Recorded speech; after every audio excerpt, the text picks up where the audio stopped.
ദേവികുഞ്ഞെ, ദേവികുഞ്ഞെ, ഒന്ന് എഴുന്നേറ്റേ. എന്നാ കിടപ്പായത്? കാപ്പ് കുടിക്കണ്ടായോ? മണി 10 കഴിഞ്ഞു. കഴിയട്ടെ, എഴുന്നേറ്റ് എന്നെ എടുക്കാനാ. ചേട്ടത്തി ഊണാകുമ്പോ വിളിച്ചാ മതി, അപ്പൊ കാപ്പി നമുക്ക് ലാഭിക്കാമല്ലോ. ദേ, മഠത്തിലെ അമ്മാമ്മച്ചും കുറെ അമ്മമാരും കൂടെ വന്നിരിക്കാൻ തുടങ്ങിയിട്ട് മണിക്കൂർ 1 ആയി. ആര്? കുഞ്ഞിന്റെ അപ്പന്റെ മൂത്ത സഹോദരി മഠത്തിലെ. എന്റെ പള്ളി അത് സംഭവിച്ചോ? എളുപ്പം അങ്ങോട്ട് ചെല്ല്. ആ സുഖു കുഞ്ഞിനെ കുറിച്ച് ഏതാണ്ടൊക്കെ പറഞ്ഞു കൊടുത്ത് പിരി കയറ്റുന്നുണ്ട്.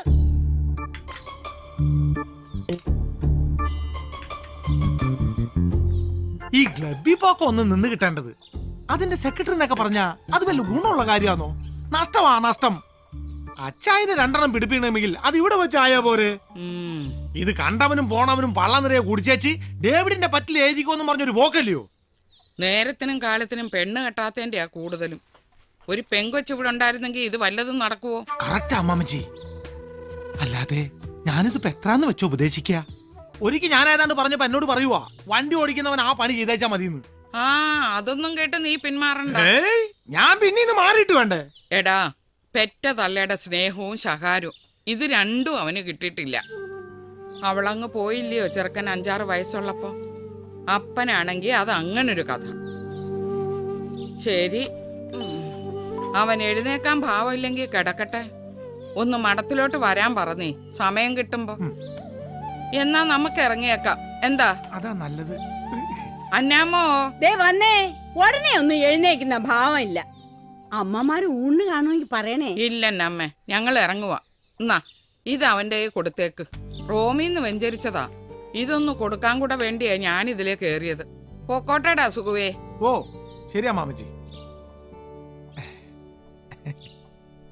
സുകുമാരോ, എന്നാ ചേട്ടൻ ഒന്നിഞ്ഞു വന്നേടാ. ഭക്ഷണം കൂടെ നിന്നിട്ട് പണി പണിയുമ്പോ നിനക്ക് നല്ല സുഖല്ലടാ സുഖു. ഒന്നുള്ളു കേട്ടോ. ആ ഇല്ല, സാറിങ്ങ എത്തിയില്ല എന്നാ ഞാനും അറിഞ്ഞത്. ഉമ്മച്ചൻ റിസൈൻ ചെയ്തു ഇവിടെ പിള്ളേരാരോ പറഞ്ഞു കേട്ടായിരുന്നു. ആ ശരി, സാർ ഇന്നിവിടെ ഉണ്ട്. നാളെ തിരുവനന്തപുരത്തിന് പോവൂ. ആ ഓ. സേവിച്ചൻ വന്നിട്ടുണ്ട്. ഈശോയി, എവിടെ? മുറിയില്ല. ഫ്രിഡ്ജിൽ നിന്ന് തണുത്ത വെള്ളവും ഗ്ലാസും കൊണ്ട് ചെറുക്കം പോന്നത് കണ്ടാ ഞാൻ നോക്കിയത്. എന്തോ പുകിലും കൊണ്ടാ. ഇച്ചിരി കടുപ്പത്തില.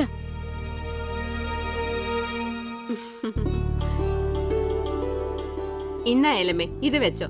ഇവളുടെ കല്യാണം കൂടാൻ സാറുണ്ടെങ്കിൽ ഞങ്ങൾ 2 കൂടി അങ്ങ് എത്തിയേക്കാം. ഇല്ലേ, എന്നെ പ്രതീക്ഷിച്ചാ മതി. ഓ,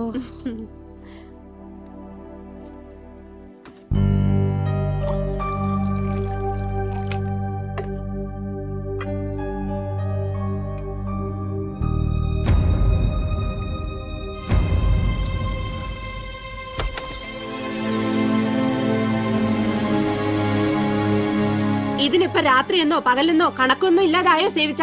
ഓ, ഇനി എന്തോന്നിന് അമ്മച്ചി കണക്ക്? എനിക്കിപ്പോ എല്ലാവരും കണക്കാ. സേവിച്ചിനെങ്ങനെ കുടിച്ചു കുടിച്ച് അങ്ങനെ തീരും. അപ്പന്റെ അമ്മച്ചിയുടെയും കണക്ക് പുസ്തകത്തിൽ നിന്ന് എന്നോ വെട്ടിപ്പോയ പേരല്ലേ എന്റേത്. ഓ, എന്നതാന്നാവോ ഇത്ര പെരുത്ത ദണ്ണം? പെരുത്ത് സന്തോഷിക്ക് എന്നതാ എനിക്കുള്ളേ. MC പോളിന്റെ മൂത്ത ഒന്നൊരു പേര്, അത് വെറും ഒരു പേരാന്നേ. മകൻ ശരിക്കും അവനല്ലേ, ബെന്നിച്ചൻ. പാർട്ടിയിൽ ഇപ്പൊ പോൾ സാറിന്റെ വലതുഭാഗത്ത സ്ഥാനം. നാളെ MLA, മന്ത്രി. ഞാൻ എന്തോ ആയി. കിഴക്കമലയിലെ തോട്ടത്തിൽ അട്ടയുടെ കടിയും കൊണ്ട് കണ്ണിന് നേരെ കണ്ട അപ്പച്ചന് കലിയ. ഉള്ളത് പറയണ്ട അമ്മച്ചി, എന്നെ എവിടെന്തെങ്കിലും ദത്തെടുത്താന്നോ? ഇങ്ങനെ പക്ഷഭേദം കാണിക്കുന്നോണ്ട് ചോദിക്കുക. സത്യം പറ, ഞാൻ നിങ്ങളുടെ മോൻ തന്നെ അല്ലേ? കർത്താവിന് നിരക്കാത്ത വർത്താനം കള്ളും വലിച്ചേച്ച് വിളിച്ച് കൂവിയാലണ്ടല്ലോ സേവിച്ച നീ. പക്ഷാഭേദം കാണിച്ചെന്ന്. നിന്റെ കൊണവധികാരം കൊണ്ട് ഞാനും സാറും കൂടെ കുടിച്ച കണ്ണീരിന് കയ്യും കണക്കുണ്ടോടാ. 10 സ്കൂളിൽ കയറിയിട്ടാ നീ 10ാം തരം പാസ്സായത്. അവസാനം കോളേജിൽ ചെന്നതിന്റെ കൊല്ലം തന്നെ കുത്തുകേസ്. തല്ലും വഴക്കും അടിയും കുത്തുമായി നടന്ന് നിന്നെ എസ്റ്റേറ്റിൽ കൊണ്ടാക്കി. അവിടെ നീ എന്നെ പറപ്പാ കാണിച്ചേ. കഞ്ചാവ് കൃഷി നടത്തി. തമ്പുരാന്റെ കൃപ കൊണ്ടാ അന്ന് റവന്യൂ മന്ത്രി MC പോൾ രാജിവെക്കാണ്ട് രക്ഷപ്പെട്ടത്. എടാ, കയ്യിലിരിപ്പ് നന്നാവണം. അതിനെ കർത്താവ് പാതിയെ കൂടത്തുള്ളൂ. ബാക്കി പാതി അവനവൻ തന്നെ ഉണ്ടാക്കണം. കൊച്ചമ്മേ, സാറ് വന്നു. ഒരു പറ്റിയല്ലോ. എന്നാ? ഞാൻ ഇയാളോട് പറയാനുള്ളതല്ലേ, വീട്ടിൽ നിന്ന് ഇറങ്ങുമ്പോ ഒരു റീത്ത് ഇടുക്കിക്കകത്ത് വെച്ചേക്കണമെന്ന്. ഒരു റീത്ത് ഉണ്ടായിരുന്നെങ്കിൽ ആ പിള്ളേരുടെ വീട്ടിൽ വെറും കൈയോടെ കയറി ചെല്ലണ്ടായിരുന്നു. റീത്തുമായി ചെല്ലുമ്പോ അറിഞ്ഞോണ്ട് ചെന്നതാണെന്ന് വ്യക്തമായില്ലേ? അത് ശരിയായിരുന്നു. ഒരു മരണ വീട്ടിൽ പെട്ടെന്ന് കയറി ചെല്ലുമ്പോ അത് റീത്തുമായിട്ടാവുമ്പോ ഇമ്പാക്ട് ഡബിളാ. ഓ, ഇത് ഞാനെപ്പോ വന്നു?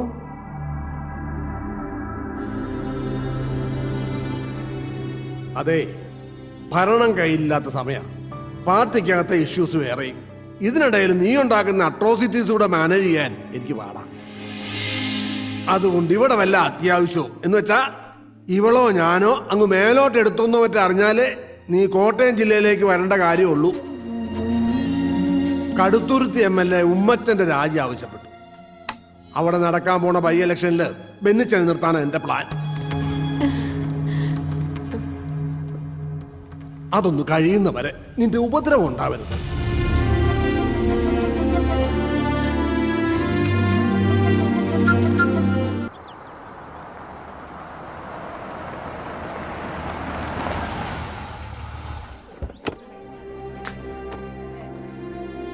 ഇതിപ്പം ഏതാണ്ട് 10 ദിവസമായി റൂമിൽ നിന്നും പുറത്തോട്ട് ഇറങ്ങിയിട്ട്.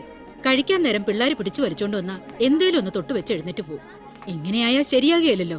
അതുകൊണ്ടാ ഞാൻ സാറിയോടൊന്ന് വരാൻ പറഞ്ഞത്. ഈ സൂയിസൈഡ് ചെയ്ത കുട്ടി അവളുടെ റൂംമേറ്റ് ആയിരുന്നില്ലയോ? ആ, അത് തന്നെയായി ഡിപ്രഷന്റെ റീസൺ. വലിയ കൂട്ടായിരുന്നു രണ്ടും. രണ്ടിനും കൂടെ ഒരുമിച്ചല്ലാതെ കാണാൻ ഒക്കുകയല്ലായിരുന്നു. ആ ഷോക്കിന്ന് ഇനിയും മാറിയിട്ടില്ല ആനി. ആനി അത് ആ റൂമിലുണ്ട്. നിങ്ങൾ രണ്ടും കൂടെ ഒന്ന് കണ്ടേച്ചുവാ. ചുമ്മാ ഒരു കാഷ്വൽ വിസിറ്റിംഗ് അങ്ങനെ തോന്നിച്ചാ മതി. ഓക്കെ.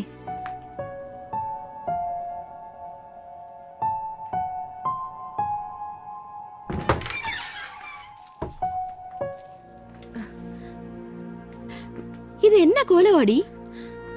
ഓ, നല്ല സുഖമല്ലായിരുന്നു. ഇതെന്നെ രണ്ടാളും കൂടെ. നിന്നെ ഒന്ന് കാണാൻ. ചുമ്മാ കാണാനല്ല, നീ ഇവിടെ കുറച്ച് ദിവസമായിട്ട് നിരാഹാരവ്രതവും മുറിയടച്ച് കുത്തിരിപ്പൊക്കെയാണെന്ന് നിന്റെ വാർഡനമ്മച്ചി പറഞ്ഞു. അതിന്റെ നിജസ്ഥിതി ഒന്ന് അറിയാൻ വന്നതാ. എന്നതാ ഉദ്ദേശം? ക്ലോസ് ഫ്രണ്ട് ഹോസ്റ്റൽ ബിൽഡിങ്ങിന്റെ ടെറസിൽ നിന്ന് ചാടി മരിച്ച കഥയൊക്കെ അറിയാം.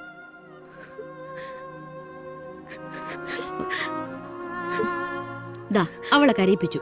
അങ്ങനെ കരഞ്ഞാലെങ്ങനാ? നീ ആ മൂടിന്ന് പുറത്തു വരണം. എന്നിട്ട് ക്ലാസ്സിൽ പോയി തുടങ്ങണം. ഞങ്ങളുടെയൊക്കെ പഴയ ആനിയായിട്ട് മാറണം. എന്നാ? ഞാൻ ശ്രമിക്കുന്നുണ്ട്. ഓർഫനേജിൽ വെച്ചിട്ടുള്ള പരിചയമായിരുന്നു അർച്ചനയായിട്ട്. എന്നെ പോലെയല്ല, പാരന്റ്സിനെ ഓർമ്മ വെക്കും മുമ്പേ നഷ്ടപ്പെട്ടതായിരുന്നു അവൾക്ക്. അവൾക്ക് ഞാനും എനിക്ക് അവളൊന്ന് കരുതി പഠിത്തത്തിൽ മാത്രം ശ്രദ്ധിച്ച് ജീവിക്കുകയായിരുന്നു ഞങ്ങള്. അങ്ങനെ എളുപ്പമൊന്നും എനിക്കങ്ങ് മറക്കാനൊക്കെയല്ല. വലിയ ട്രാജഡിക്ക് ചെറുപ്പത്തിലെ സാക്ഷിയാകേണ്ടി വന്നവളാണ് നീ. ഇങ്ങനെ തളർന്നാലേ അതിൽ വിഷമിക്കുന്ന ഞങ്ങൾ ചിലരുണ്ട്. അറിയാം. അവൾ ഓക്കെ ആവും. ഡേവിഡ് ചെന്നാട്ടെ, ഞാൻ കുറച്ചു നേരം ഇവിടെ ഇരിക്കാം. ഇരിക്കുന്നതൊക്കെ കൊള്ളാം. അതവളെ ചുമ്മാ പാമ്പർ ചെയ്ത് വഷളാക്കാനാവരുത്. ചെയ്യാൻ പോട്ടെ മോളെ. ആ അതെ, ഇനി ക്ലബ്ബിൽ ചെന്നിരുന്ന് ഇതിന്റെ പേരും പറഞ്ഞ് കള്ളു കുടിച്ച് നേരം വെളുപ്പിക്കണ്ട. നേരത്തെ കാലത്തെ വീട് പിടിച്ചോണം. ഞാൻ വിളിക്കും.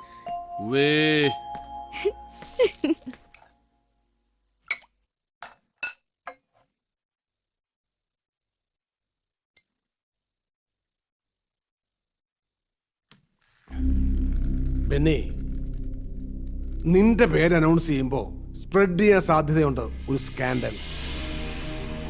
കോട്ടയം മെഡിക്കൽ കോളേജ് സ്റ്റുഡന്റ് ഒരു പെങ്കൊച്ച് സൂയിസൈഡ് ചെയ്തത്, അതിനോട് നിന്റെ പേര് കണക്റ്റഡ് ആയിട്ട്.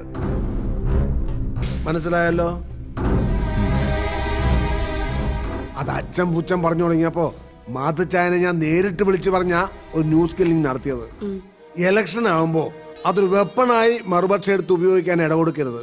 മറുപക്ഷം എന്ന് വെച്ചാ ഇപ്പൊ ഉമ്മച്ചനും കൂടാ. അതെ, ഞാനൊരു പ്രസ് മീറ്റ് വിളിക്കുന്നതിനെ കുറിച്ച് ആലോചിക്കുന്നുണ്ട്. മീഡിയയുടെ മുന്നിൽ ഒരു open challenge. I am sure ഒരു പ്രൂഫും ഒരുത്തനും കൊണ്ടുവരാൻ കഴിയില്ല. I am confident. എന്നതാന്ന് വെച്ചാ വർഗീസുമായിട്ട് ആലോചിച്ച് ചെയ്യും. വൈകണ്ട. എന്താ വർഗീസേ?